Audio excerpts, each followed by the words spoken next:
I'm just in line in Albertsons. You know what an Albertsons is? Oh, what is?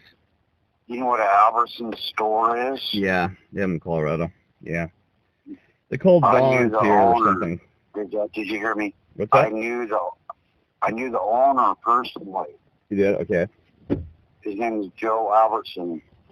He was a billionaire with a capital B. And then we were kids. We went by his house. And he said, Mr. Albertson, can we pull weeds for you in your house? Yeah. And he said no. Relatively modest house. Yeah. Now see, that's what. Now see, you're on the right track. Yeah. And he said, well, kids, you know, I'll give you each about $10-$20 if you pull weeds out back here. So we walked through his house. Yeah. Fairly modest. You know, it was on a hill, kind of. Some of those billionaires are millionaires. Out in the backyard, two 15-year-olds, and we pulled weeds for an hour. Gave $10. Gave us $20 a piece. He's a super nice guy. I knew him. He did his own banking business. Married or not married? Yeah, he was married twice. Well, it's hard to be successful if you're married. He built a big, giant park, 2 of them. Yeah. 2 giant parks. You know what's weird about that, what you just said? What? You'll find that these rich, that God uses them a weird way. He'll, even though they're filthy as shit, most of them, filthy as shit, man. But he'll make sure that they donate money to build free stuff for everybody else, to give back to, you know what I'm saying? What? I said, you're not listening. Okay, listen. I don't ever listen to you. I know. Okay, go ahead. Listen, I got a very important point. It's amazing that you'll find a lot of rich, that don't even believe in God or atheist or like even Warren Buffett. But God always makes sure that he forces in the heart the Holy Spirit to donate to build free things. Those dudes but they do it, for sure. I know. But they do it because they have to maintain their good looks to community, because they hire, like even Bill Gates. Bill Gates, even though he's evil as shit, he has an entire team. He's evil. He is. Yeah, but he has an entire team that he has hired that does nothing but public relations for his public image. No, the public image. Yeah, they're scammers. He hires. There's a lady that actually works for him to do that. All she does is tries to keep his image good. But. Yeah. Those 2 ladies were laughing in the store. I said, who in the hell's calling me at this hour? And then I said, oh, that's my whiny friend from San Diego. I said, he said, it's raining. And I said, the poor guy. And they started laughing. It's like 13 degrees here right now. Yeah. Okay, so anyway, I was in the store and I was getting cat food. Yeah. And anyway, Albertsons. Now, I knew him when he was about 80, 85. I knew him when he was about 50. He worked in the store. The first store was started here in Boise, Idaho. Now it's a huge multi-billion-dollar corporation with a capital B. Wow. Okay, but I knew him when I was a little kid. And then I knew him when I was in my 20s and 30s, 20s. And then he would drive into the bank every day in his blue Mercedes-Benz. Yeah. And just what a gentle giant. And then he would go in and do some of his bank business himself. Okay. He would just go in real mellow. You know what I mean? He was just cool. You know, I got a story to tell you about Montrose, if you don't mind, about some amazing stories that you can have millionaires right next to you in your backyard and not know it. I got to tell you 2 stories that are really blew my mind in Montrose. And you may have one too. You got to hear this. This is amazing. So I'll start with the first one. Back around in the 60s and 70s, there was a lady who was amazing. She lived out in the country. It was about 4 miles out of town, out in the country, all by herself. Did not have a husband or anything. And everybody knew her in town, but they never really talked to her. She was very lonely. She was quiet. So you had a picture of this old elderly lady, right? You know, Mm-hmm. probably in 70s, 80s, never talked to anybody. Modest house. Yeah, modest old house, modest out in the country, right? Nobody knew anything about her much even. She never talked about her family or who she was, nothing, right? And you're not going to believe the story. So nobody really knew her. We didn't know her past even. Just nobody knew her past. Even my mother, the community, because it's a small town, 10,000 people. Everybody gets to know somebody about their history or who they are, but she just kind of kept herself, right? And not very sociable. Not mean, but not sociable. Well, anyway, you wouldn't believe this lady. They would see her walking sometimes to town. She had this older car. I don't know, it was like a Buick or something, right? Older cow that she would drive into town. They'd see her walking, so they thought, with these bags, so they thought that she was like poor or something, like, oh my God. So she'd walk all the way out from the country, not kidding you, to the grocery store and sometimes do shopping, right? And then she'd walk all the way. So they'd see her on the highway, you know what I mean? This lady walking by her. They're like, oh my God, she must have ran out of money for gas and stuff, right? But she'd be walking back and forth, and heading to the store just blow your damn mind. So they thought, geez, my God, what's going on here? So everybody saw her walking somewhere. Sometimes she'd drive, though. But, straight into town and out, right? And people didn't know her. And so anyway, this went on for years. Nobody really knew her. I'm sorry, because it's very important to understand that she just quiets herself lonely. You would not believe what happens. So she passes away, dies of Montrose, right? And this will blow your mind. The whole community didn't know anything about her, right? I said, and she donates millions of dollars to the city, saying that I want my money to go to the people, the loving people of Montrose, and I had a great time living here, and I want to use for parks and recreation for the children and the people so they can enjoy the community. Are you kidding me, bud? Everybody thought she was broke. She saved every dime she had so she could donate to the people of Montrose. All right. You got to be kidding me, bud. And that? She never had friends, like nothing. Yeah. You feel like you got to be kidding me, bud. She's like an angel. Feel like shit now? You frickin' evil. What do you think about that? And I got another one. Can you believe this? Yeah, they named a satanic rock band after you guys. All right, here Can we you go. believe that story? I'm thinking about that brother. She donated. Yeah, she never had friends, nothing, but gave everything she had to people on her deathbed. My turn. My turn. Everything. Millions. My turn. Here you go. Okay, so my uncle comes up here from the Deep South. And then he tells Dad, when Dad gets out of service, he goes, this is a great place to live. So Dad moved up here. Okay. All right. So then they say, well, Grandma is not happy living in the Deep South. And as soon as that last kid was raised, 10, 12 kids in this family. Oh, my gosh. As soon as the last kid was done, she divorced her horrible husband. And then my uncle and my dad bought her a little house. It was in kind of a poor neighborhood, sort of poor, but right downtown. Pretty nice little old house. Pretty cool. Neat old house. Kind of cool. You know what I mean? Yeah. Poor part of town. Kind of poor. All right. So, she had the house. Now, it was a regular street, sort of, real close to downtown, though. Yeah. But these older houses, kind of dilapidated, sort of, but Grandma's house was nice. My uncle and my dad fixed it up very nice, right? Right? Yep. Right. Gotcha. Okay, 3 doors down, and I could see, if I just thought hard enough, I could remember the guy's name. And you know where I'm going with this. And remember, it was a poor part of town. Okay, poor part, yeah. Pretty poor, very poor. His house was real poor, pretty poor. It looked bad.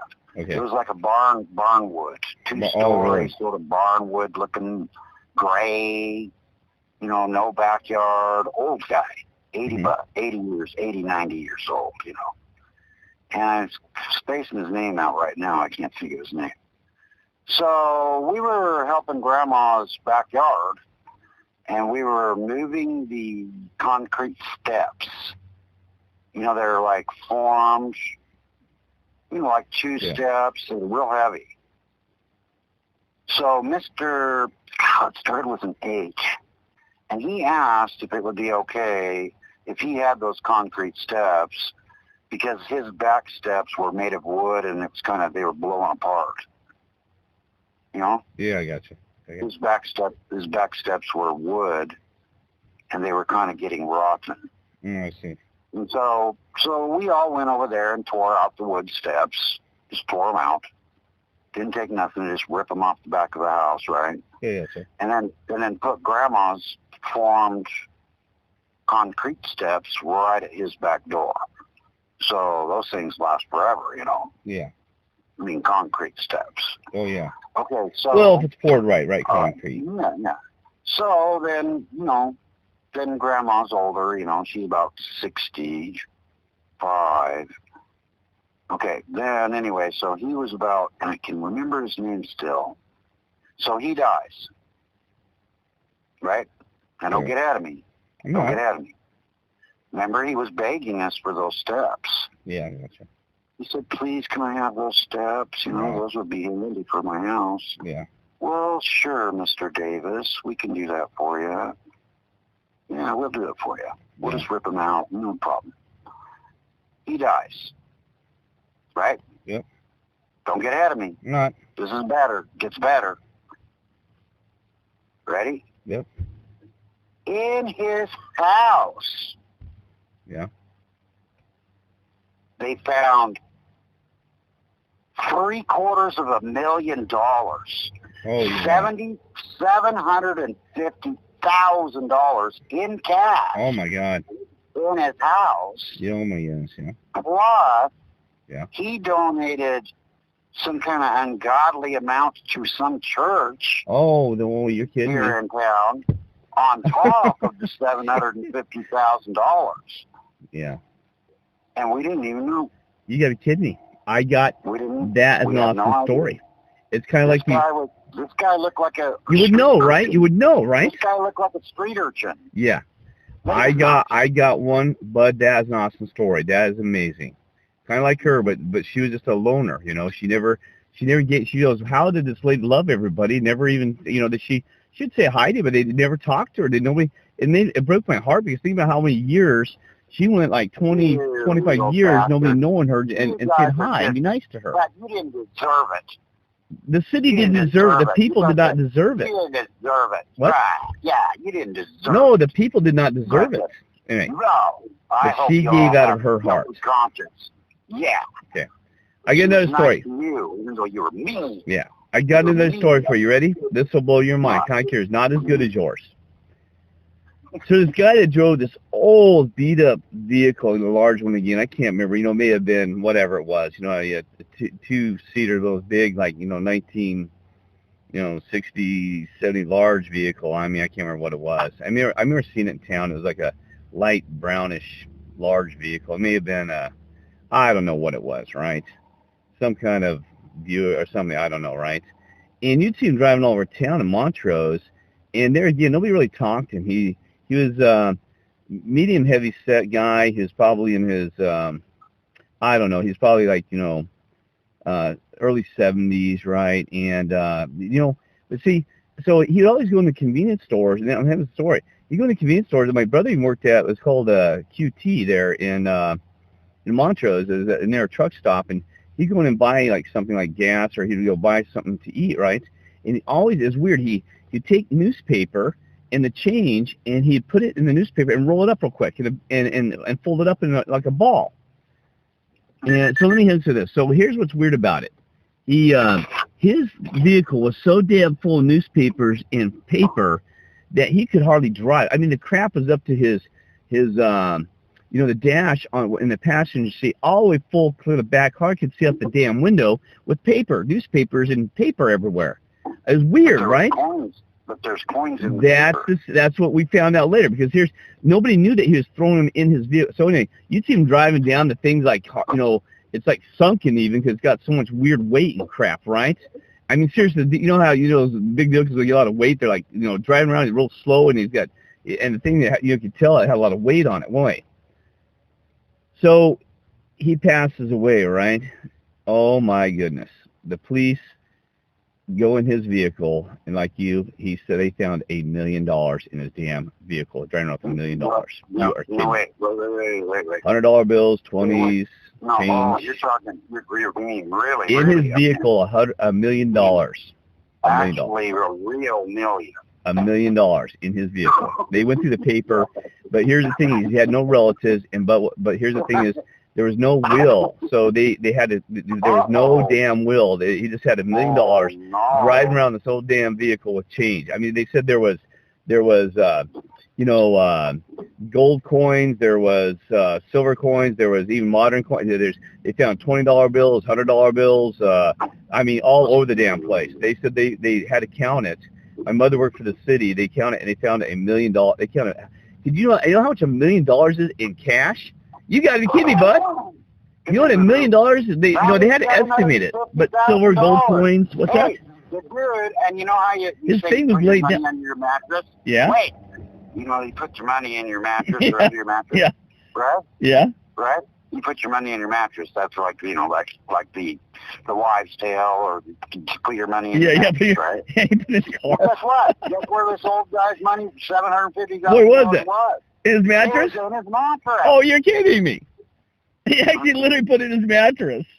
Literally. That is hilarious. That is crazy, right? Okay, I got another one. Okay, then, all right, go ahead. I got one to blow your mind, too. Go ahead. Think here. Crazy stuff, right? I just walked in. Hang on a minute. The cat's cat's hungry. Okay, don't go. I'm not. Shut up. I'll listen to it. Shut up. Okay, let's see. Okay, now, this was not a local one, but this was some guy that I might have been local. It just seems like it might have been local. I'm kind of thinking it was local, but it may not have been local. I think it was, though. Something about Meridian. That's a little bedroom community close by here. Something about his house. So his house was built in like 1920. Mm-hmm. But, now don't get ahead of me. Why not? It was right next to a movie theater. Okay, it was built in like 1900. Yeah. But me and my buddy, we were bachelors, and we rented this huge house for like $200. Yeah. Listen, we rented this huge, freaking had a downstairs main floor. Yeah. Freaking looked scary on the outside. It looked like a haunted house, and the freaking worst haunted house you ever seen in any kind of movie. Texas Chainsaw Massacre. Yeah, it's great. Oh, I mean, Friday the 13th up on the hill. Friday the 13th. You'd walk inside, and it was built in 1910, and here's this beautiful woodwork, brand new carpet. I mean, the place looked like, wow, look at this. And it was like real high ceiling, you know what I mean? Wood burning stove. It looked like something out of Home and Garden magazine. This big, giant living room. Man, we had a big monster fish tank and a big, giant stereo system. And anyway, it was like $200 a month. We were both making minimum wage. Wow. But nobody wanted to live in it because it looked so scary. They'd put a for rent sign out front. Really? It was like, I'm not going to live there. It's a haunted house. And it was like I had an upstairs, too, like a unfinished sort of attic, but it was big. It's like a 3-bedroom apartment upstairs. And then it was like, but we had the main floor, Yeah. And then the kitchen was this woodwork that was, anyway, it was just amazing. And then, and out back was these freaking like playhouses, old playhouses? You would go through them. There would be like giant little, like garages, sort of. And then there was access. You could go into the back and then go down an alley, and it set out kind of by itself. And we had parties there. We had 100 people in our living room, comfortably. It was that big. And then anyway, so then out back, the only way to get upstairs to the 3-bedroom upstairs was there was an old rickety stairway that went up the back of the house, and it looked even more frightening from the back. Well then, Teresa, and remember the name Amy? Yeah. Joel had a Corvette. Mm-hmm. So they're like, well, these guys are cool. Said they asked if they could come over, and it's a long story. And so they followed Joel to my house. And then so they, Amy, who, remember Amy? Yeah. Okay.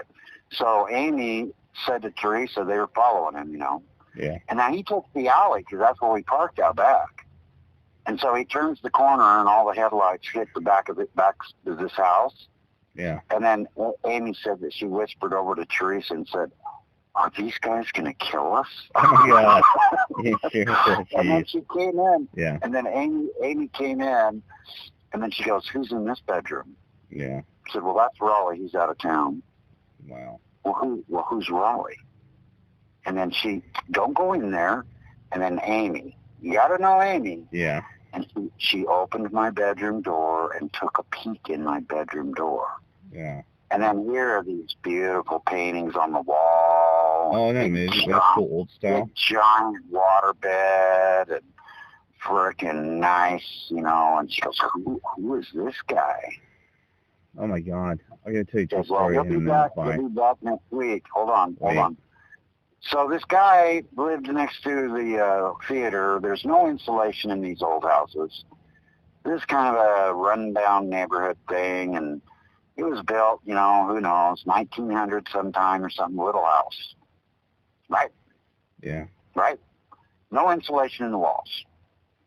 So what do they use for insulation? Paper. Oh, yeah, I heard they somebody would do that. Yes, they would. Paper. What? Yeah, What? because cheap. Yeah, you're right. That's why. Yeah. He lived next door to a theater. 1910, 20s, 30s Cool. theater. I like those. What do they have in theaters? What do they put up out front? Well, they put up their little posters. Posters. Oh my God, yeah, the ancient posters and worth money. Do you know what a poster for The Wizard of Oz is today? Yeah, probably $100,000. That's just for one of them. That's just for one. Yeah. He had hundreds, if not thousands, of these old posters in his frickin' walls. Wow, you are The kidding. house value was probably worth whatever it was, more? like Antiquities? $75,000. The insulation in the house, yeah. the insulation, the movie His posters, insulation's worth millions. in perfect multi-millions. Oh yeah. Multi-millions. You frame, God, yes. The Wizard of Oz thing right now? Dracula, 250,000. 200. You frame Dracula meets the werewolf. Oh God, oh yeah. Bela Lugosi. The creature from the Black Lagoon? Yeah. The monster from the Black Lagoon. Exactly. And these things were perfect condition because they just put them up in the wall and put sheetrock over them. That is amazing. And they were there for 100 years. That's amazing. Well, I've heard that some of these people go through some of these old houses and they buy it, and they have to start remodeling. They'll find like old newspapers and sometimes money and gold. They'd hide them in the damn walls and in the flooring. They pull up the flooring, the wood floor. They'd hide, underneath the flooring. There's a lady did that in Erie, Colorado. I'll do it quick. I'll tell you, she did nothing big, but she bought an older home there in Erie, and that small town used to be a mining town, right? And they dug it. It was about 4 years ago. They were digging up the wood flooring to remodel because it was too old, and they found a freaking I can't remember. Mother said they found something like $50,000 in gold. I'm not kidding you, and silver coins underneath and when they pulled the flooring up. Can you believe that crap? But anyway, so I got to tell you what was weird though. This ain't nothing really interesting. Then I got to tell you that blows your damn mind that happened to me. There was old, like you said, it looked like the Addams family home, house, right near the high school. Right next to it, had the old iron fence, and it looked just like the Addams family. I'm not kidding you. It had this old gate, and But you know what? That was our house. I mean, it was Adam's family's house. I'm not kidding you. Tore it down. What's this? That was what my house looked like. Really? The Adams house? Yeah, the Adams family. Yeah, right? It was that. But here's what's weird about it. It was more scary. Yeah, let's get, this was like the Adams family. Okay? From the outside. From the outside. Now, here's what's interesting about this house. It had a bunch of old, like, cottonwood trees around, so it was always dark. You know, I mean, this thing in the summertime, and you couldn't, I mean, it was, like, covered dark. Well, here's the story. I went to, you know, the entire time I grew up in Montrose. I didn't go that town when I was younger, but I was older at high school and stuff. Man, I went over there all the time walking by this house. We never saw one human being come in or out of the house, ever. Nobody in town, ever. Yeah, it was weird. You know, I asked my mother, we talked about this about 4 months ago. I said, you mean that old house? And she goes, I said, who lived? She goes, we never knew. They paid their property taxes, but she said it was weird. It came through, like, she said that, you know, because she was the city. She said it was kind of like through some kind of like, you know, like escrow fund or some family fund or something. But they never, isn't that weird? Nobody ever seemed to live there. But explain it to me. How would you have a house in a town for 75 years, but nobody knew who lived there? I mean, seriously, how is that possible in a town? And we never saw anybody enter or exit the damn home like that. It's Adam's family. Were the windows? You couldn't see through the windows. No, it was always too dark. And it had about a quarter of a block around it because it was next to the high school. And there's no other neighbors or anything, because on the front side of it would be like a major. It was called it was Townsend. It was almost like a main street, right? And then on the back side was another paved road that goes to the high school. You know, like it was like on its own. It's weird. You had the high school at the fence, and then you had that house that had its own property. There's nobody next to it or anything. But we never saw anybody come or go ever. I mean, I'm not kidding you. During the morning there's never a car parked there, and always had like leaves. You know, not terribly. Somebody must have been maintaining occasion, because it always had like dead leaves in the summertime. And the grass, because it's so dark though, the grass never grew. So, you know, usually the city will come in if their property is trashed. Never a trash can, never anything. And the grass was always, you know, it just didn't grow much. So it wasn't really maintained. And the bushes weren't maintained. You know, it just had, it's all where it's kind of like a dead piece of property, but it wasn't all the way where they had to complain. So, I mean, what is that? I mean, is that like caught in a time portal? You are shitting me. I mean, how do you have a house that just sits there and, you know, and just like the Adams family, nobody ever comes or goes in on the damn thing? That is weird shit. Nobody broke unless that tunnel's underneath it. I mean, seriously, let's have tunnels. Nobody broke in. Nobody ever broke in. But it's so scary. Even that damn most evilest high school student go in there. What? Nobody broke the window. Never. No broken window. But nobody. You're too bad. Like Al, you're scared. What kind of teenagers are you guys? I know. I mean, one of my buddies were like, who the hell lives there? And we look in those windows, like you said. Go in the house. Oh, you kidding me, bud. Right, well, anyway, so same story. Okay, right. Yeah. Huh? It was crazy. So I'm hunting for cars. Yeah. So I'm hunting for cars, right? Yeah. I'm hunting for cars. So, you know, you hunt for cars, and I found one. It was a 37 Chevy. Oh, cool. Oh, yeah. And it was like, and you just drive out in the country, you just hunt for cars. Okay? So I'm telling all these stories, you know, about stuff like this, you know, this kind of crap. You know, we're talking, you know, we're out there hunting for cars. And then, so anyway, this story was true. And this lady's husband dies, little old lady. So the guy's sitting down at the cafe, and his son is 16, 17 years old. This is true. So they're sitting in the cafe, and they're trying to find a car for him that's reasonable priced. For his first car. So they kept, you know, they'd go through the newspaper, and it was like, here's this trashy little tiny ad in the, do you have a thrifty nickel, you know, like a little local tiny paper, you know, that's got for sale stuff in it. And it was just like this $500 for a 63 Chevy. Yeah. And then the phone number. Right? And it was kind of, you know, like, you know, just in town, you know, a little bit out of town, you know, a little country town. And they kept skipping over it because it was like, oh, well, this is just a piece of shit, 63 frickin' 500 bucks. So they're looking and they see like, you know, a Cimarron for $1,000, and they go look at it and it was just trash, and they said, okay, well, yeah, look at it, you know, like $800 for a, you know, a frickin' Opel GT or something. They go look at it and be just like this trash little car or something. They said, oh shit. And then they go, so finally after a couple of weeks or so of shopping, they were about sick of it. So they go, okay, well, it's on the way. Let's just go ahead and stop and see what this old lady's got. It was $600 actually. Okay. $600 for a 1963 Chevrolet. Okay.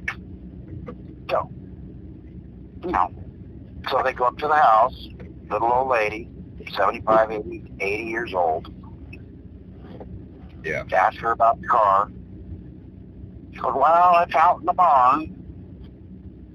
It's out in the barn. It's been out there for years. Yeah. My husband died 30 years ago, and his car has just been sitting out there in the barn for 30 years. Well, I got a story to you if we did that one. Go ahead. So they go out back. They open the garage. You ready? Yeah. 1963 Chevrolet, right? Yeah. Chevy Corvette with a split back window. A 454 engine. Right? Yeah. So do you know what they did? And what's this? So what did I tell you? What did I just say? I couldn't hear you. Broke up. 64 Okay. Corvette. No, Chevrolet. 1963 Corvette. Split back window. Stingray. Oh my God, Stingray is valuable. Chevrolet. Yeah. Look up what a 63 Corvette looks like. Yeah. Okay, so anyway, it was in perfect condition. Yeah. So they didn't rip her off like some people, like Montrose people. Oh yeah, they would do Montrose. Yeah. They wouldn't. No, they didn't rip her off. Yeah. So what they said was, ma'am, what you've got here is a car that's worth probably $150,000. Okay. What we'll do is we're going to go ahead and we're going to go to the bank and we'll get a loan on the car, and we'll do it this way, and we'll give you a fair price. We'll give you $75,000. That just lets you go. She goes, you know, I don't really care. It doesn't matter to me, but if you want to do that, that's fine. And so they gave her $75,000 because the car was worth $200,000. You know what adds to me? Okay, now you have another story for you. Now it's 1963 Yeah. Chevrolet, $600. That's all it said. All it said, 1963 Chevrolet, $600 on the phone number. Yeah. Okay, I get two stories. Yeah, okay, my brother's his father-in-law, he just passed away recently, unfortunately, this last year, but he had a friend in north of Denver. It's out there in the farmland country again, right? North of Denver, and his buddy went and bought a house at auction. Yeah, those auction homes, you know, due taxes and all that sort of credit, right? And so he bought this, and we got a really good price on it. So he goes out there. He takes Andy with him. Andy's my, and he's about, you know, at this time he was around, I don't know, 58 or something. No, about, yeah, 58 or 60. No, I think about 60 actually. Never mind. So his buddy said, "Can you come out and go check out the property?" Because, you know, during the thing, he said, "I didn't get to go the entire property. It's on several acres of land. It's probably like, you know, 2 to 3 acres of land that he had or something, right?" He said, "Can you come out and go check out the rest of the land?" He goes, "There's some barns and stuff like that I haven't looked at, right?" He said, "Sure. So I'll go out there with you." And so, because because auctions, some of you don't have a lot of time to investigate the property, right? So, you know, he knew the house, but didn't have a chance to go see what was actually on the property. And so there's a little thing off by the little ditch down there. He said he had to walk down this little hill, and there's like this barn, right? So he said they were hiking down there, and he said they go in the barn. They said that there's this vehicle covered up, you know, with a blanket, you know, a tarp over it, covered really nicely. And they pulled the tarp back. Guess what the vehicle was? Wow. A frickin' DeLorean. Shit you not. Oh. A frickin' DeLorean. He said his buddy goes, "You gotta be kidding me." See, Guess what? It was his because he talked to attorneys. When he bought the property, whatever's left on the property was included in the purchase. So it must have been some kind of drug dealer or something weird, right? They go, a DeLorean. You kidding me? See, weird. Those DeLoreans, you probably know, they're not really good cars. They're terrible. But the thing is, no, they're not. They're not. They're junk. But the thing is, they're stainless steel. They're stainless steel, so they don't rot. Yeah, but they are a mess. They're a mess. Oh yeah, you get when you're driving on the road, they pick up cool. grease and oil. You have to have a sandblaster to clean them. You cannot wash them. No, if you're going to store a car like that, you have to drain all the fluids out of it. Yeah. Yeah. So he had this DeLorean. Now I don't know because he never followed because he used to tell us the story every time at Thanksgiving. I mean, so he's like, "Can you believe my buddy found?" I mean, we had the story like 3 times, man. The last 3, and he always had to tell us the story about him and his buddy. His buddy having a DeLorean, right? And it was great. He never talked about with a rant. He just he'd just say, "Oh, we'd just move on because it's Thanksgiving, just chatting, right?" Well, anyway. I got a true story. Now, this is going to blow your mind about the simulation matrix that your God created because you are not going to believe the story. We're talking about houses and old places. So I've got to tell you the story, Roy, because this is almost as shocking as me calling myself from the future. The house I grew in hasn't been touched. I know you told me that. I mean, it's not been touched for 70 years. That's weird. They never did anything to this house for 70 years. That's the time portal. It's sitting there. It's in a great neighborhood. It's weird looking. I know. It's weird. Okay, go ahead. Okay. This is after Mandela Effect, 2015.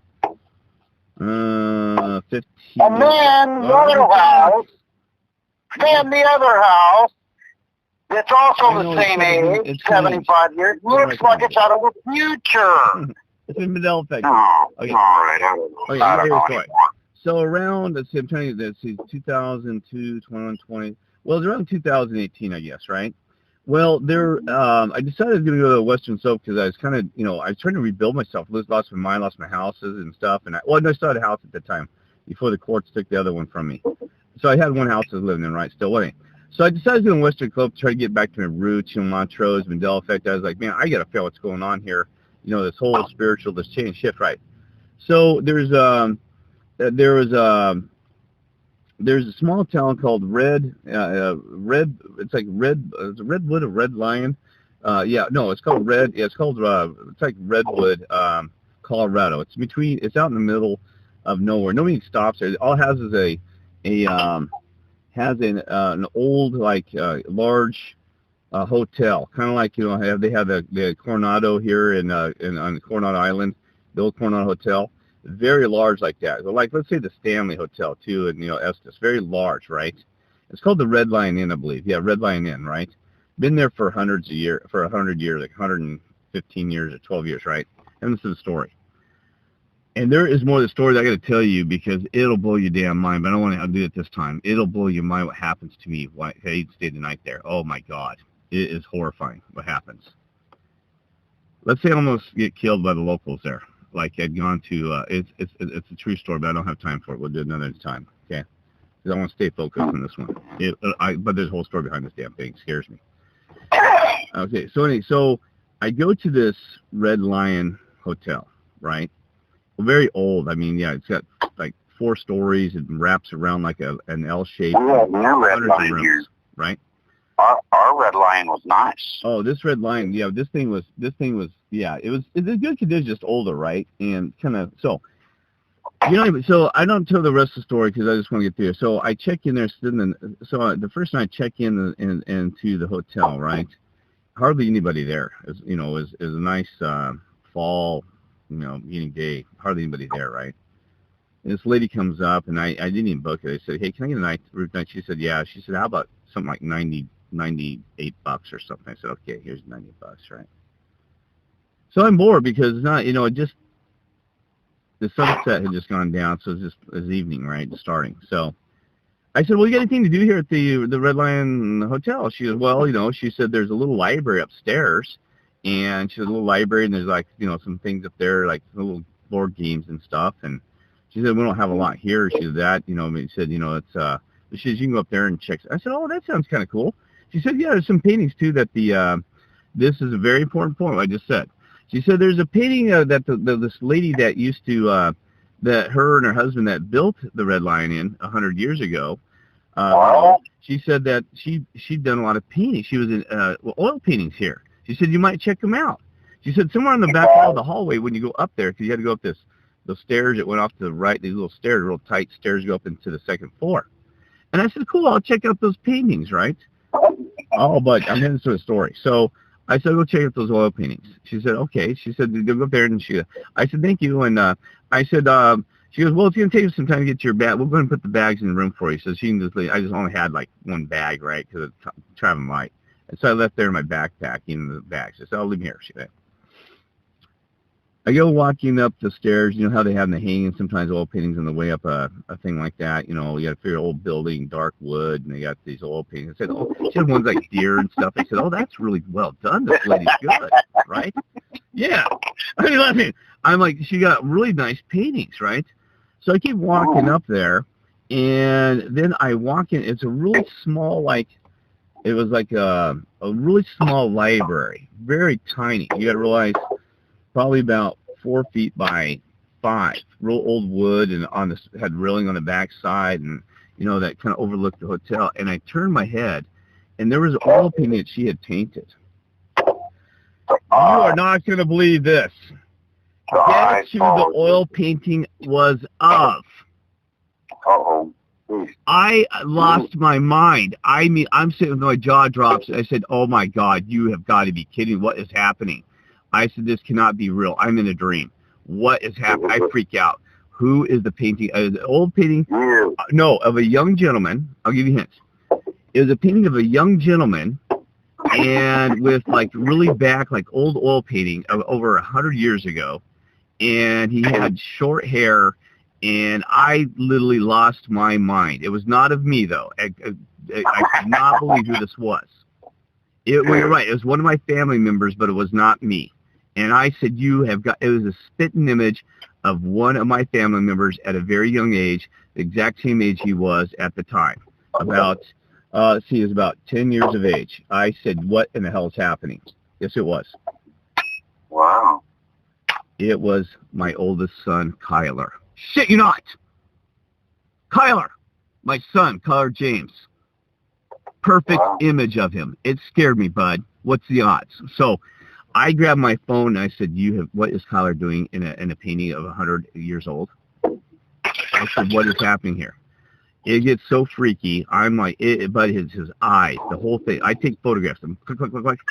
And I didn't even finish going to the rest of the library. I'm like sitting in shock going, what is happening, right? Now, it's the story. So I come down there and I asked the lady, I said, ma'am, I said, you wanted it. I wanted it. Yes, I wanted to show my son. I want to show my whole family. I said, you got to be kidding me. I said, that oil painting up there. I said, can you tell me about it? Was it actually done by her? And she goes, all these paintings were done by her, this lady, 100 years ago. I said, who is the young gentleman? I said, she goes, I don't know.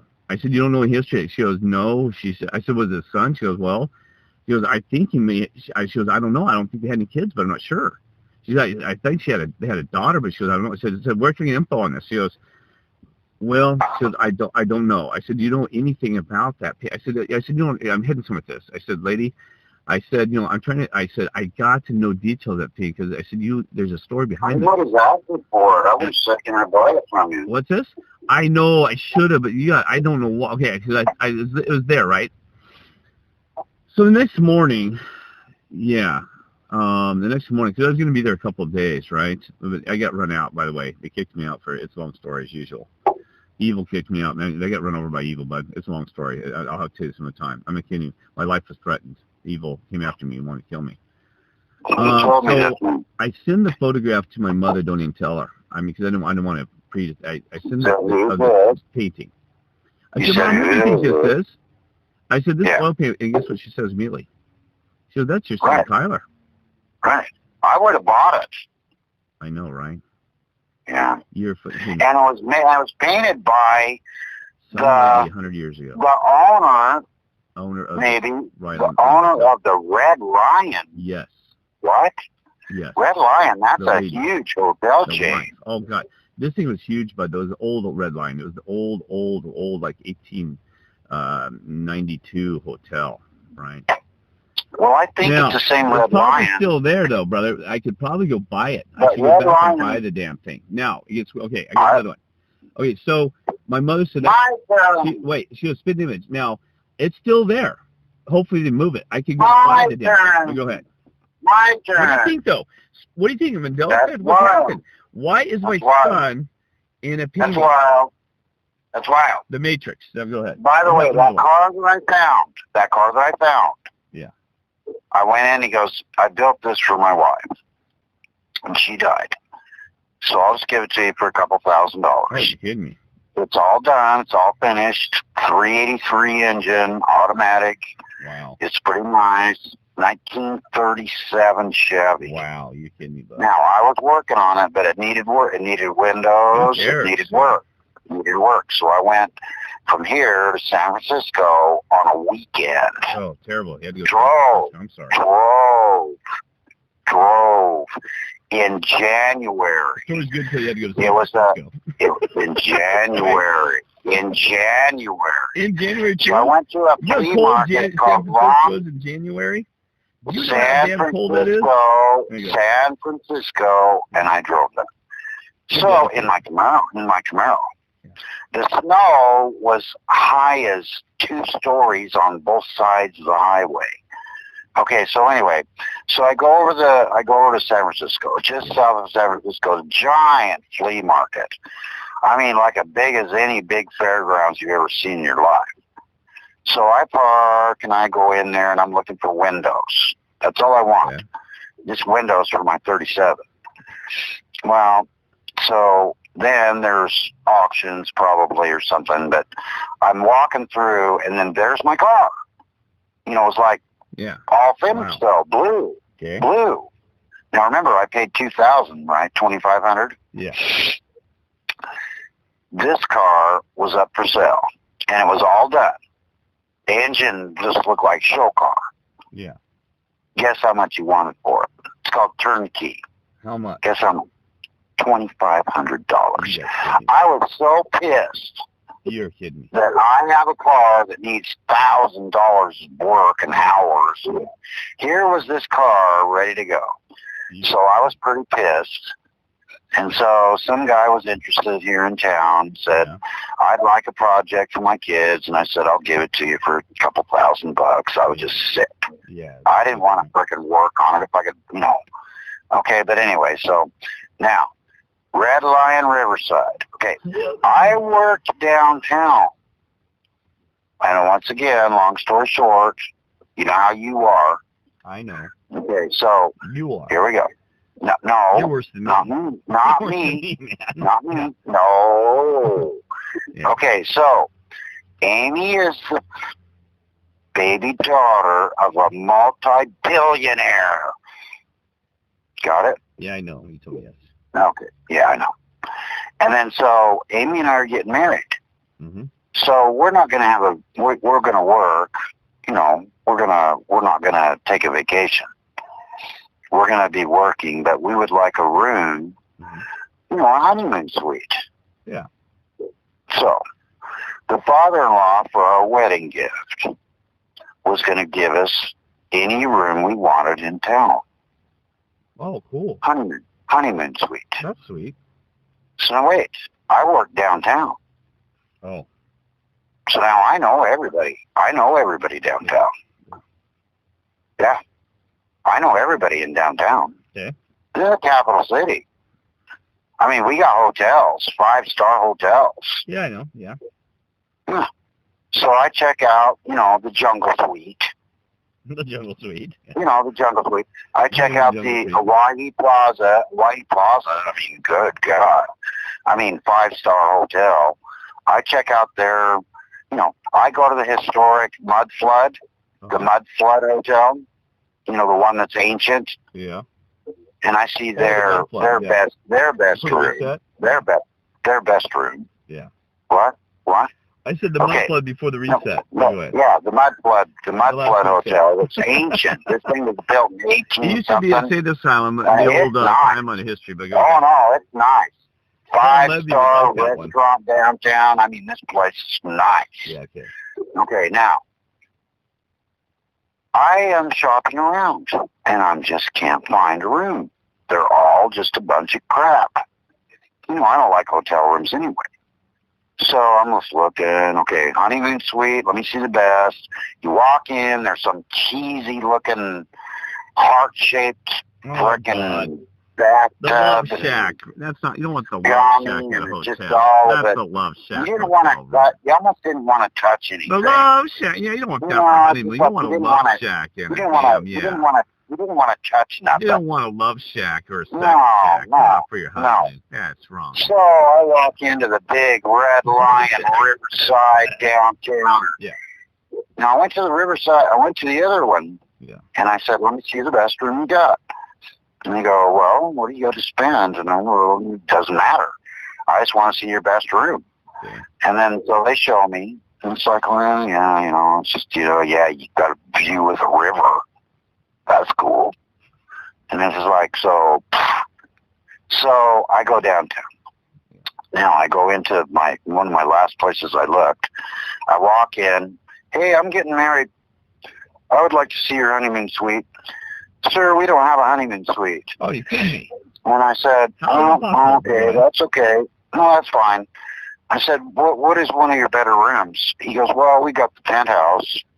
I go, well, show me the penthouse. Where's the penthouse? Well, it's the whole top floor. Oh, and I said, well, let me see. And so we walk up there and we look in. It's got a living room, bedroom, real nice bathroom. It's like this, you know, then you got windows all the way around. You can see the whole city and stuff. Cool. And I said, how much? He goes, well, it's about $300-400 a night. Wow. And I said, oh, okay. Not bad for a pit suite, though. Here, you take a check. Bad, bud. You take a check. Yeah. And he goes, yeah, we'll take a check. And I said, okay, I'd like to reserve this for this night. And that was where Amy and I's honeymoon suite was. Cool. That's the whole top, the whole top floor of this frickin' downtown Red Lion. That is cool. And it was nice. It was real nice. I bet. We just that's spent all day. That's actually for a penthouse. About $300. Well, in today's dollars. Give me up to $1,000. In today's dollars, that would be. Today's dollars, it was $500. Well, it could be $1,000 today, though, because you know, if you got a good price, actually. I don't know what time of year you were there, or this and that, but what time of year? Well, I booked it a month in advance. Okay, well, that could be, but seriously, it'd be about $1,000 even today standard. It was off season. It was in the winter. Now, thank you. That's a good story. Now, here's one that's another freaking. I got another one. I can do the next one then. Then it's your turn. Oh, I got another one. I can do this one. Let me finish. We take turns. You got yours. Okay. So, everybody's talking about the Stanley Hotel when it's doing the investigation. I never listened to you. Yeah, as we talked about the Stephen King, the Overlook Hotel was called the movie with Jack Nicholson. The Shining. You told me the story already. I got to tell you a different part of what happened, though. You told me this story already. Now I tell you about the painting. There's a painting there, another one. All right, go ahead. So I told you about the spiritual investigation and knocking on the door and this and that, right? Okay. Well, we already did the spiritual thing on this, but anyway. So I'm walking down the second floor, the hallway. No, it was the first floor. Yes. On the first floor, on the main, after I'd done some spiritual stuff, I come walking down on the it's a corridor hallway. It doesn't have any rooms because it's the first floor. And it's there. So you got to. You've never been in the Overlook or the Shining Hotel, but it's a corridor where it's just people walk down and stuff. It's a hallway there, and it opens up into the lobby. But no, Yeah, there's like a lobby, but it's just this hallway. So I'm going there. So story, right? I'm walking down there, and all of a sudden there's this old painting of like a mining camp, a family, a mining camp. Cool. It has old like white, the old white, camp, tent where they used to make white, like a white, sheep critter tents. Yeah, the white, yeah, kind of like the military way back in the day, right? White. No, they're called sheep critter tents. Sheep critter tents, but it was a mining camp. You could tell, sheep critter, yeah, tent, right? I look, and you would not believe, I see a lady, and you are not going to believe who the lady was. This will blow your damn mind. She was standing left looking at and on the photograph, and there was a guy sitting on a log in front of the sheep herder's tent, and sitting on a log, and she was off to the left. And there's more people in the photo. I don't know who this guy was. Guess who the lady was? Oh. She was younger, about probably 38 or 40. This is my former wife. What? Former wife. Your wife. Former wife. What? My former wife, Janet. Oh, I guess. Not. Former wife. Then I look over, and then I can see my daughter. She's about, at that time she was about 15, 16. She was only about 10. And this was in the Shining photo, Hotel? Black and white, yes, in the Shining Hotel. It was a photograph or a painting? Photograph. Black and white photograph. Not a painting, sorry. A black and white photograph that said something about mining camp and this and that, right? And then you didn't buy it. Let me finish. I did not. Oh, wait, okay. So then, guess there's another gentleman, a young guy, a kid. It was not Kyler. It was Ryan, my second oldest son. He is 2 years younger than Kyler. Was standing next to her. You didn't even take a photograph of it. I didn't. My cell phone battery had died because I'd done so much investigation in the day. Oh, your cell phone died in the Shining Hotel. Yeah, it was already 3 in the morning, but I spent 4 hours almost longer with the staff, the students. God. Students. Now here's the thing. Yeah. Let's not get into that. No, there's one story. Then I'll let you go. There's one story. Wait, let me finish the story. No, it's my turn. Okay, let me finish. That's what I was going to do. I actually have talked to the owner later on, but here's the things. So I go home, right, and I told my mother about it. I said, I got to go back because I said there is a photo, a huge photo. It was gone. It was gone. You're damn right. I went back. Went back about 2 weeks later to just hang around Estes Park. That's where it's actually at Estes. I got a synchronicity. It was gone. I got it. Whoa. You know, brother, it was gone. Whoa, I mean, what happened? Stop. Go ahead. I'm more amazing than you because I guessed it was your wife, and I guessed it was gone. Exactly. It was gone. I want to go back to buy it. Listen to what I just said. Listen to what I just said. Yeah. Okay. I asked him. Did you hear what I just did? Did you hear what I just did? Yes. Did you hear what I just did? I'm disappointed that I missed it. Twice in less than a minute, I guessed what you were going to say. I was disappointed after the painting go. Okay, now. Okay, that's fine. That's fine. Damn it. Okay, that's fine. Now, I saw a photograph of my mother and my sister. Now, guess. I'm not good. Mom said, what is this picture? Who is this, Raleigh? Now, can you tell me or not? You saw a photograph of your mother and sister? You're not amazing. You're not as amazing as me. What happened? Okay, so go ahead. Standing by a river. Yeah. Standing by a river. Can't guess? No. And I said, now my mom is 20 years older than my sister. 20 years. Got it? Okay. 20 years. This is not a long-distance shot. This is a pretty good close-up. Okay. You saw Sasquatch in the background. No. Oh, sorry. This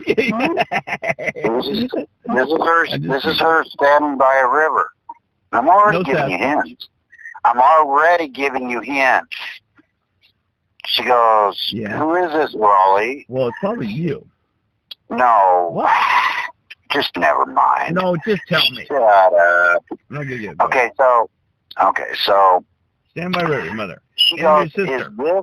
is this your sister or me?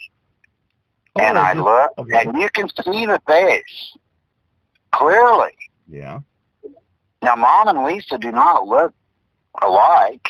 You don't? Not really, not really. But your mother's younger, though. My mother is 20 years older than my sister. During this photo. God. My mother is 20 years older than my sister. Okay, gotcha. Go ahead. My mom shows me a photograph. Yes. And I forget who it was. It was Okay. one person. Yeah. One person. And she goes, is this me or your sister? Interesting. And I looked closely. You'd know, yes. And I said, I don't know. It looks like you, but then it looks like Lisa too. Interesting. How about that? That is... I got one more. Okay, my favorite old movie, one of them. My very favorite movie, one of them.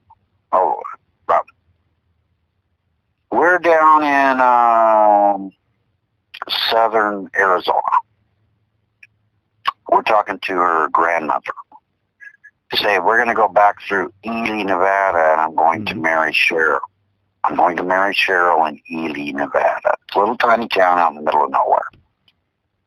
And then I said, you know, her grandmother was just really tough. She was a tough bird. She goes, you better not marry Cheryl. And then she said, when we go back through Ely, I'm going to marry Cheryl. So we're going back through Ely. We're going back Not through a Ely. shotgun, Yeah. a shotgun. So we're headed. My turn. Okay, so we're headed. Non-marriage. So we're headed. So we're headed back through the middle of Nevada, and in the middle of Nevada is a little tiny town named Ely. There is nothing. 500 miles to the west is L.A. 500 miles to the east is San Francisco. There is nothing out there. Yeah. Except this little tiny town named Ely, E-L-I. Well, in Ely, it was kind of like movie stars would head out from L.A. and be going to Chicago, and they've got to drive. Mm-hmm. So they would stop in the middle of Nevada in this little town. So they had the Hotel Nevada. I mean, that, you know. I've actually heard of it. I've actually heard of that hotel for some reason. 5 stories tall. 5 stories tall. Yeah. It was the tallest building in Nevada for a century. Yeah, I've heard of it. Yeah, I've never Now been there, but I've heard of it. So we went in there, Uh-oh.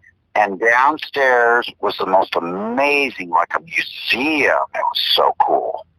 Little tiny hotel. Yeah.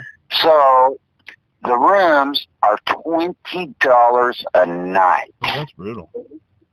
And then the rooms are tiny. Oh. And the bathroom, you go in the bathroom and over the sink, beautiful hotel. Yeah, and the little tiny rooms, and then in the bathroom you got 2 faucets, with the old timey. Yeah. And it said, sometimes the plumbing doesn't work, and then you gotta get, That's what, it was $20. jolly. Downstairs was a little tiny casino with 2 dealers, and that's it. And then it was like all this museum stuff. Harley Davidson. It was gorgeous. That's cool, though. Out front is a limousine, and it's just this little tiny town where they can take you around town if you want. If you need to ride around town, you can ride in the limo. And then that little tiny. And I said, well, we want to get a good room because we just got married by the Justice of the Peace. Oh, cool. The Justice of the Peace. Oh, Justice of the Peace was busy, so they had to call the next town over, Logan, and have the Justice of the Peace drive over and marry us in front of the courthouse. And our witnesses were the court clerks. Okay. So we're going to get the room. Now, remember, what's my favorite movie? The old movie. Oh, I didn't tell you. Yeah, I don't know your favorite. You had tons It's a Wonderful Life. It's a Wonderful Life. I like it too. It's a good movie. Okay, now, they had, on the top floor, they had these rooms where one of the movie stars would stay in the room, and so they named the room after the movie star. Cool. So this was the Jimmy Stewart room. Oh, I know Jimmy Stewart. He was great. He was a great guy, by the way. What movie was he in? A Wonderful Life. It's a Wonderful Life. So I said, Cheryl, I go, we're going to get the Jimmy Stewart room. And so we go in, very, very nice room. Now, this was super expensive. It was $30. $30. Yeah, you kidding me? $30 bucks. And now listen, so we go in, and it's this huge room, beautiful bed, posters all over the room of It's a Wonderful Life. That is cool. I mean, you take photographs? I couldn't sleep, obviously. Did you take photos? No. You idiot. Good. All right. So I go downstairs in a little tiny rickety old elevator that was probably like 1,000 years old, and it takes about 5 minutes to go down 5 floors in this little tiny elevator.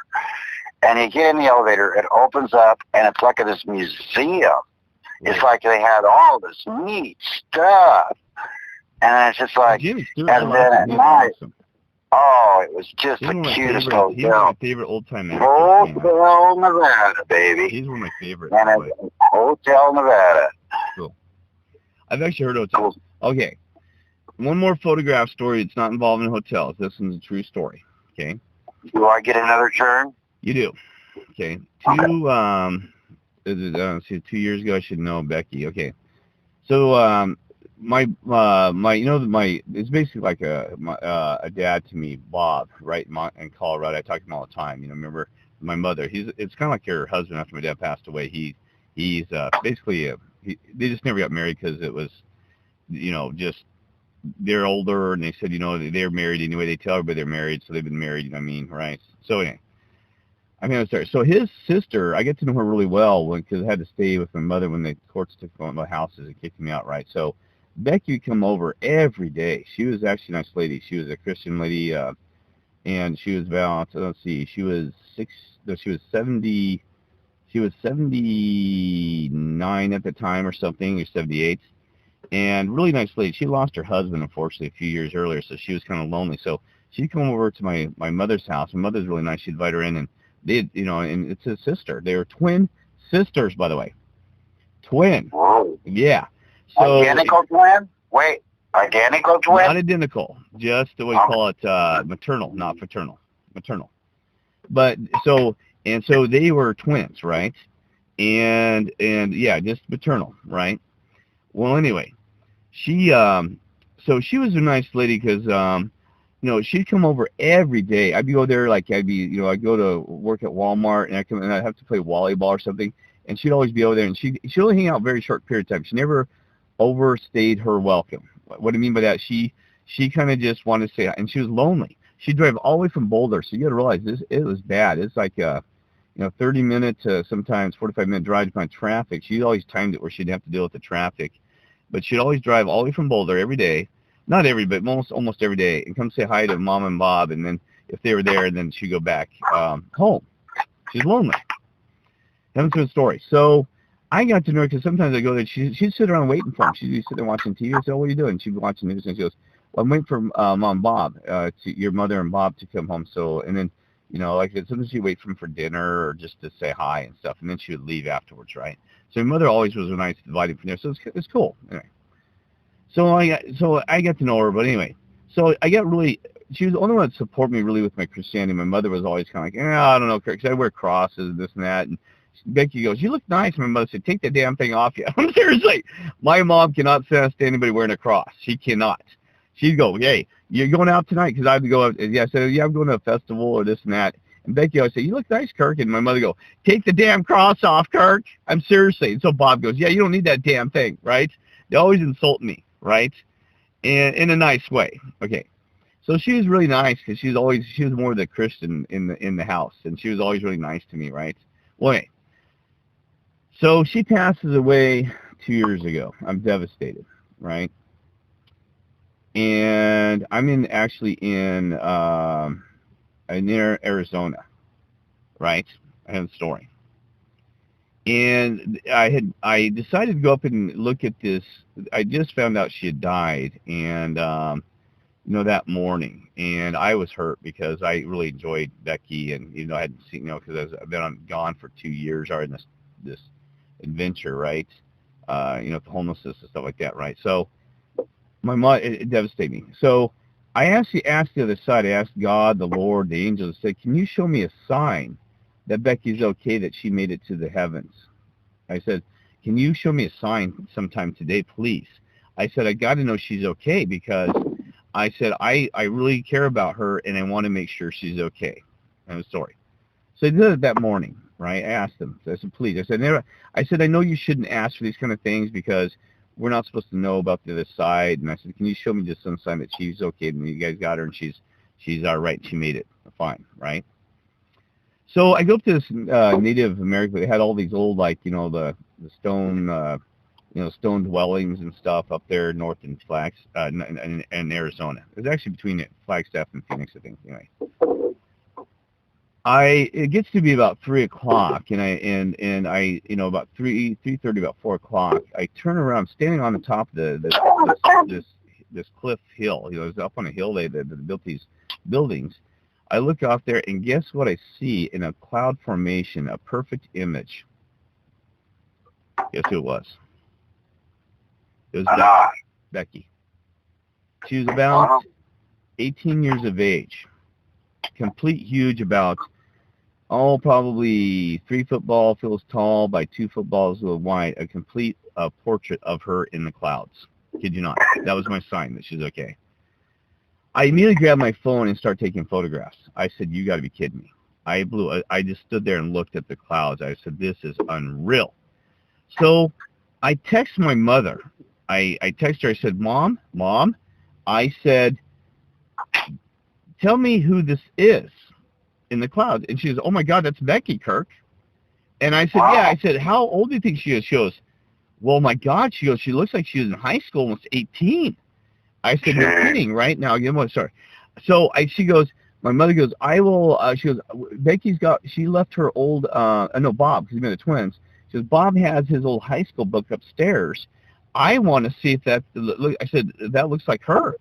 And I said, "Mom, I got to know, so let me know." So guess what? She calls me back about 2 hours later and she actually sends me a photograph of the high school picture. It is the same photograph other than the other ones in the clouds. It is her. I said, "You got to be kidding me, Mom." And she goes, "Kirk, I cannot believe this." She goes, "That is the exact same what she looked like when she was 18 in high school, about a senior." But you know what? I said, "Well, did you tell Bob?" And she goes, No. Because Bob is not very spiritual. We didn't want to scare him. So she goes, "I'm not telling Bob that you just took a photograph of his sister." I said, "Well, yeah, let's not do that." She said, "It might freak him out," and he's already going through the lot, because you got to realize that was a twin sister, man. They were like the best brothers and sisters, just tight, and that would just really just been over the edge, right? She goes, "I'm not saying a word, and to this day we've not said anything." Well, a guy we and a still girl. have that photo, and I have it. What's that? Hold it. A guy and a girl that were twins. Yes, Bob and his sister, guy and a girl, eternal. Gotcha. What do you think, brother? Can you believe a photograph he matches across to my photograph? What is going on there? My She's boss, okay, though. my old boss. Becky's fine. My old boss, he was a very cool dude. He had a twin, but he was a sister. Yeah. A sister. She was a twin sister. Maternal or paternal? Yeah. Paternal what? Identical or not? They were born the same day, and that was his twin. I never did meet her. Identical? But, shit. No. Go ahead. Anyway, it was twins, but it was a boy and a girl twins. Yeah. That's unusual. And it can be harder for them. But you know what? Him and his sister always had a special attachment. It was beautiful. I mean, they were always just, it was a great. Okay, now don't be mad at me. Don't, go ahead. So don't be mad. What do you think about that? Don't be mad. That's pretty cool. That's pretty cool. Yeah. Don't be mad. Cross your fingers. You know me. All right. Okay. So she's in heaven. Is that the sign? Apparently so. Right. I asked if she's okay and make the heavens, and they said, so when Jesus comes back, when Jesus comes back, she's already in heaven, so he doesn't need to raise her from the dead, right? Well, I'm sorry, I don't believe the Catholic Church that they're dead. I'm saying that kind of me. I just now asked you a question. What? I said, so when Jesus comes back, does he raise her from the dead? Because she's apparently not dead. She's alive in heaven, right? Yeah. Wrong. When Jesus comes back, he'll raise her from the dead, out of the grave, and not until your grandmother and her, that you just mentioned, is not in heaven. Now they're not. What that was. They're not in heaven. Jesus comes back and raises then who? If everybody's in heaven. Then what did we see? What was Jesus and God trying to tell me then? Well, when Jesus comes back, who does he raise then if everybody's alive in heaven? Huh? What's that? I just asked you a question. What? When Jesus returns, yes, and he raises everybody from the dead to go to heaven, yeah, then she's already there? I don't know. That's what I'm asking you. I have no idea. I'm telling you right now. I'm telling you right now. Nobody's in heaven right now. Then Jesus comes back. I disagree. What does Jesus do when he comes back? What does Jesus do when he comes back? He says he'll raise the people out of the grave. Did you hear what I just said? Yes. Repeat it. But you're not listening. When Jesus comes back. You're not listening. When Jesus returns. I'm going to ask you a question. What does he do with the dead people? Then there's no angel. He raises them. He raises the dead. He raises. Okay, you go first and then give me a turn. So there's nobody in heaven then. Nobody. And also there's nobody in heaven right now. No angels either. I'm not talking about angels. Oh, so they are in heaven, but that you're... I'm not talking about angels at all. I'm talking about your grandmother. So does she get raised from the dead when Jesus comes back, or is she already alive? How do you know they're not brought from the heavens back to here? What does the Bible say? Are you dead when you're in heaven, or are you alive?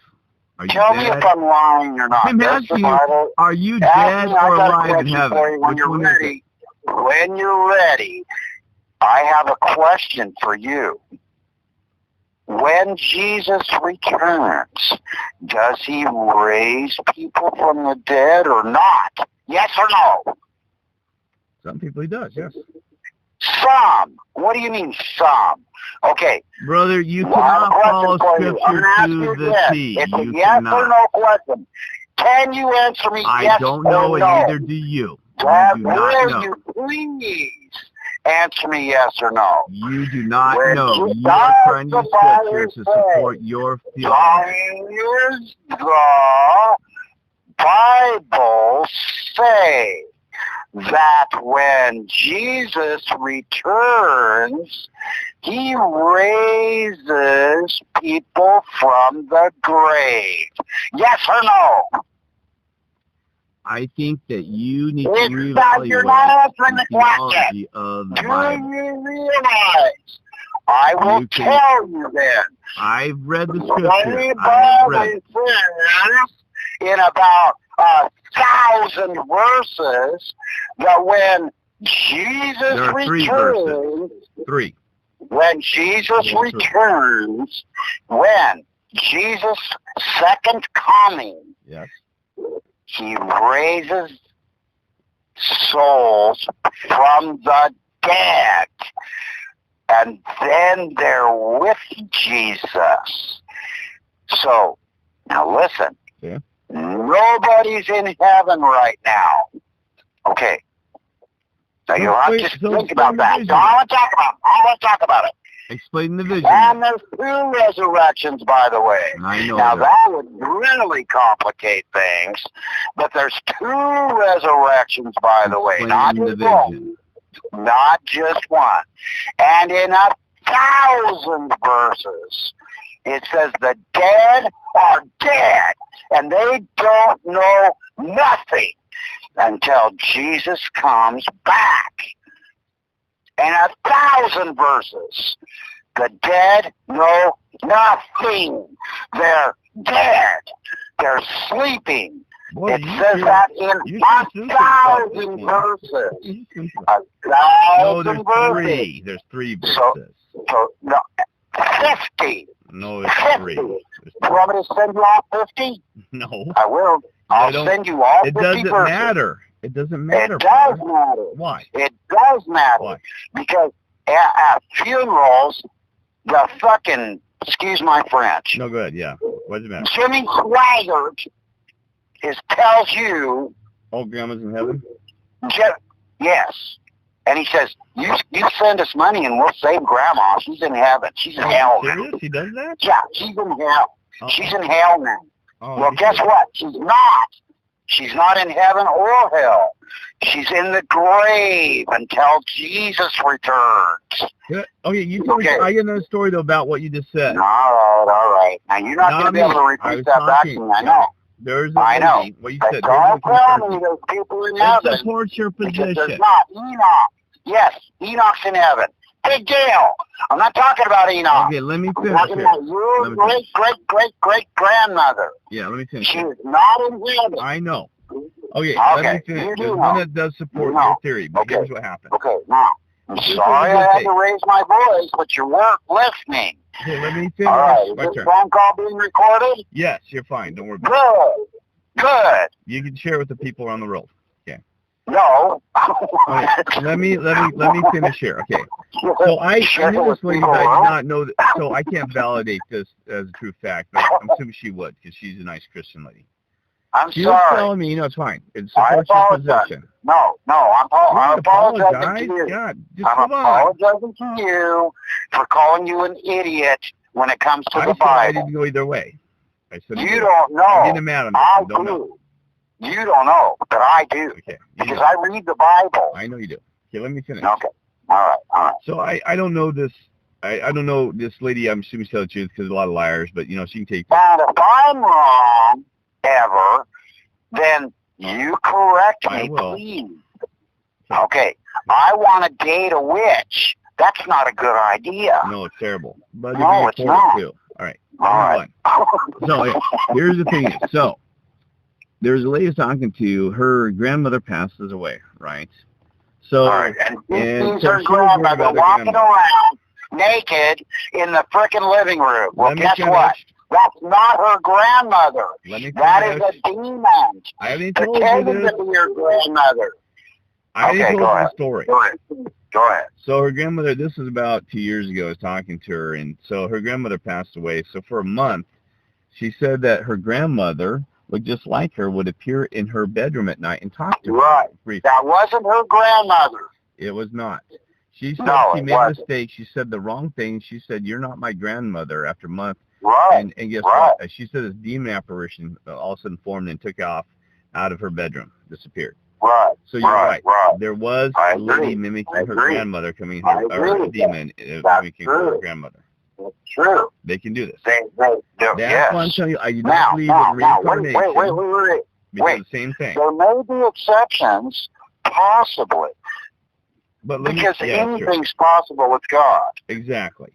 Okay, so we gotta include that. Enoch is an exception where he. Enoch is an exception, and so is Elijah. And so is Moses. Because allegedly, they were seen by a prophet. Yes. And the prophet saw them. And so apparently there can be exceptions. Those three were able to go to heaven some reason. Fast forward. Well, I've They met were people able to that go to claim they special had pass. died and went to They heaven. got a special pass. They got a special You pass. know what you said, though? What? I have met veterans and a story, are convincing that they said they had died and went to heaven and God sent them back. And they gave details that would probably be hard that you They wouldn't read didn't about. go to heaven. That's the first What's thing. that? They did not go to Exactly. heaven. That's But the they first. died. They died. And then they were brought back to life, Yes. like Lazarus, Yes. and they spoke to their family member, right?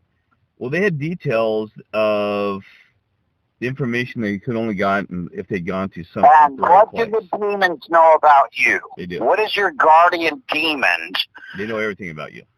They know everything about you. Let me tell you about that. That Okay. is why I don't believe in reincarnation, because people get possessed by former, it's always somebody died in a tragic incident, and then all of a sudden they were this person who died in the Civil War. Well, of course, because the demon loves negativity, and the whole reincarnation thing I think is absolute bullshit. Now, you can have your own opinion on that, because, like Well, I said, I don't know. there, Okay, now, now, no, wait a this is minute. There is amazing. nothing in It's the absolutely damn Bible amazing, that but I says want to tell you reincarnation. something. There's I want to nothing. tell you something that's just absolutely amazing. No. I don't know everything. We don't. Okay. There is nothing in the Bible that says reincarnation is real. Not one single thing. There are 50 verses that talk about born again.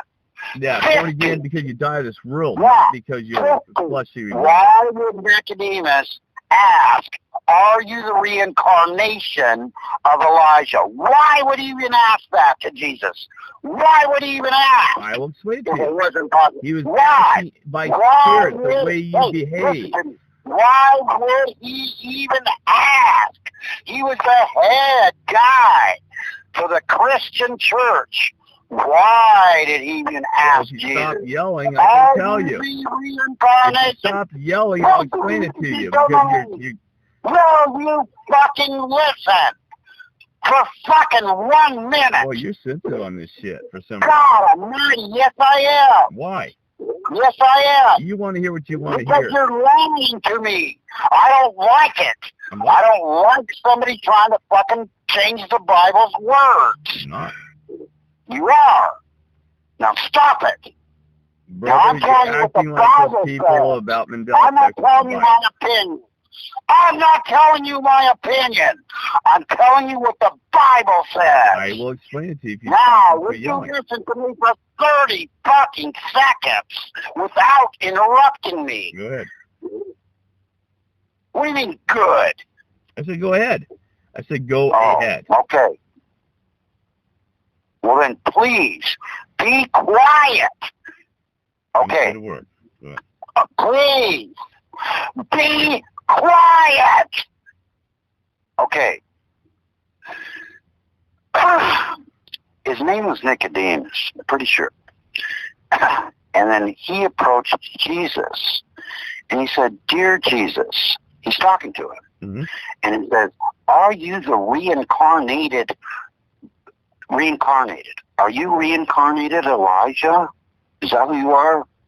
Are you reincarnated? Are you the reincarnated Elijah prophet?" Now, regardless of the rest of the thing, it's not taken out of context. Why would this really, really intelligent, well-versed person of the Old Testament even ask Jesus that question? I just asked you a question. Why would he even ask? Well, if you Why? to. Why would he even ask? Why? And I'll Because tell you at why. that time, there's I'll a lot tell you of why. influence. I'll tell you why. I'll tell you Okay, why. you tell me. Go ahead. Because reincarnation has been taught by all faiths worldwide, including Christianity, for centuries. Exactly. That's why. And then who would take reincarnation out of the Bible? Now, you're the bad guy, right? Let's just say you're the bad guy, and you're going to kill me. And I look at you and say, you go right ahead, pal, because in the next lifetime, I will take you out and your family and your family's families, and I will frickin' so mess you up in our next lifetime. Guess who that scared the shit out of? Yeah. The pagan Catholic Church. So what did the pagan Catholic Church do? What? They took all of the verses, except for 50 of them, out of the Bible. And now they call born again some flaky crap that you're born again somehow. Born again means you're born again. And I know about the one life you live, and you only have one life to live. Well, guess what? You do have one life. You live for frickin' centuries and eons. That's your one life that you live, right? Yeah. Now, I'm quoting the Bible. I don't know who you're quoting, but I am sensitive about this. I am sensitive about this because, in my opinion, I'm not positive, but I'm almost 99% sure that reincarnation is in the Bible, and it's part of why a guy raised on a little tiny farm in the middle of frickin' India that's never heard of the name Jesus in his life, neither was his dad, neither was his grandfather, ever heard of Christianity, why they get a chance to go face to face with the Bible. Now, once you hear the Word of God and the Bible, the Holy Bible, the one God, once you hear that, right, in one lifetime, and you reject it, then you get to go to Africa in your next life and live for hell. And you fucking don't have you don't get another chance. You deny God in that one lifetime when you're presented with proof. Right now, I'm cornered, but I don't mean to say it in that way. I have a 99.99999% sure that Jesus is the Son of God. He's in heaven. He's not here on earth. I don't pray to Jesus. I pray to what Jesus said. My spirit is here on earth. That's the Holy Spirit. Okay. Now, I'll stop there, but look, now I got to take a tranquilizer. Yeah. Let me tell you something. Because I lost it. No, Kurt. Will you talk later? I could say fuck you, but I'm not going to. Well, you get I some will rest. now. It's your night I time. have to take a tranquilizer. All right. And I wish you'd fucking listen when I speak. Go ahead. But you don't. I'm listening now. Okay. All right. I love you, man. Love you. All right? Get some rest. Have a nice day. Love you, bud. Take care. All right. Bye. All right, bye.